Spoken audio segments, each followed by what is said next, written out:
In 1918, the guns fell silent, but the cessation of hostilities shattered the European economy, creating a dangerous political vacuum in its wake.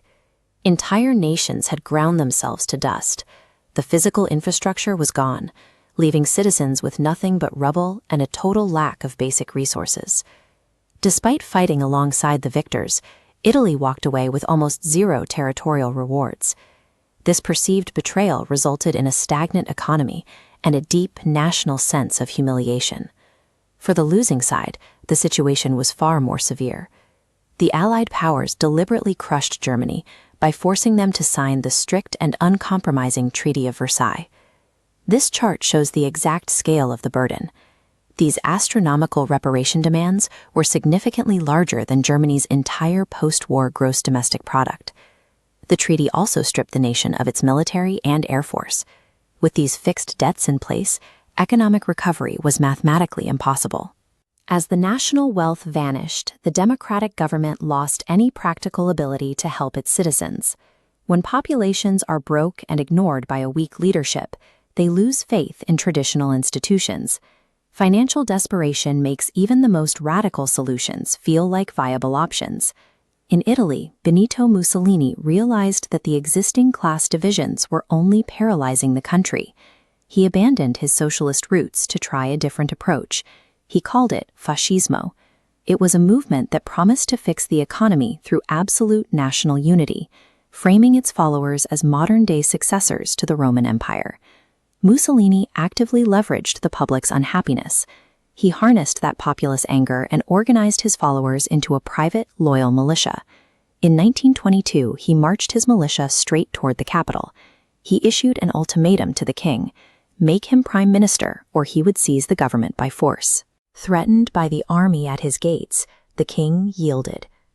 Mussolini took control of the government and immediately began centralizing power around himself. Within a few years, Mussolini had demonstrated a repeatable process for dismantling a democracy.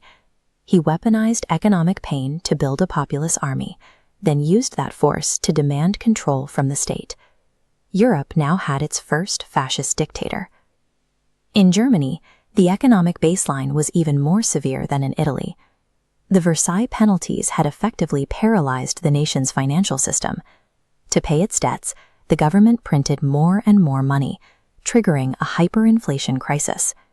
The currency lost all value, leaving children to play in the streets with bricks of cash that were worth less than traditional toys. Adolf Hitler witnessed Mussolini's success in Italy and attempted to replicate it. He believed Germany's humiliation required a similar militaristic response. His initial attempt to seize power by force in 1923 failed spectacularly, ending with Hitler's arrest and imprisonment. During his time in prison, he adjusted his strategy. He realized he didn't need to overthrow the government if he simply waited for the worsening economic depression to make the public desperate enough to vote him in. By 1933, the economy had cratered, and Hitler's popularity had skyrocketed. The weakened leadership finally yielded, and the president appointed him chancellor to appease the angry masses. Extreme financial despair allowed a failed revolutionary to apply Mussolini's method. He legally transitioned a democratic republic into a totalitarian regime. By the mid-1930s, both nations were completely transformed. They had built a massive military engine on a foundation of racial hostility and total state control. Since Hitler and Mussolini shared the same ideology and the same allied enemies, their partnership became a strategic necessity.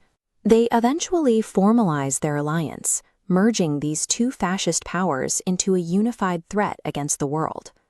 Desperate populations trade their freedom for the promise of financial security when their institutions fail to provide it. This specific transaction allowed two dictators to rise in parallel, building the engine for the most destructive conflict in human history.